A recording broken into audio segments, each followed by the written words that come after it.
Most of us can relate to either the pleasure of a lazy afternoon fishing or the excitement of playing a game of pickup basketball with a friend. Fishing is usually thought of as slow and relaxing form of activity. But basketball, on the other hand, is more fast-paced and high energy, but it can still be viewed as relaxing too. Leisure time for me has never been simple. I have a tendency to turn everything into a competition. This constant desire to win and do better than others around me has at times caused pain for my friends and my family. My name is Callie, and I must admit that I am overly competitive. One summer, my competitiveness caused my father to have some pretty severe physical pain.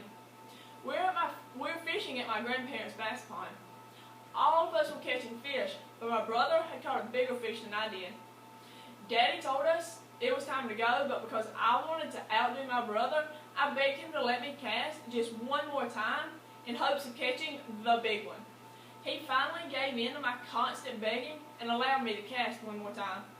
This time, I landed the biggest catch of all, my daddy's arm. The treble hook I was fishing with lodged right into my daddy's arm. After a trip to the emergency room to have the hook removed and a very sore arm for a while, my daddy was okay. When I see that scar on his arm though, it's a constant reminder of the pain that my competitiveness caused him.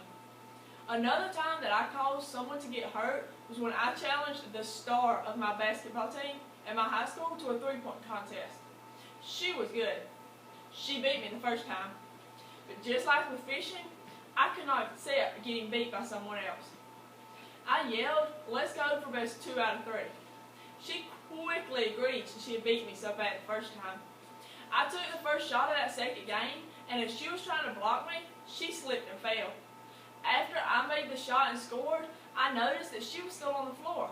I ran over to check on her, and after a trip to the emergency room again, we discovered that she had severely torn the ligaments in her knee. Now, every time I see that brace on her leg when she's playing sports, I'm reminded of the pain that my competitiveness caused my friend. You would think that the injuries and the pain that I have caused my best friend and my father would make it simple for me to be less competitive. But I cannot help it. I play sports, I study hard, I'm Callie, and I am competitive.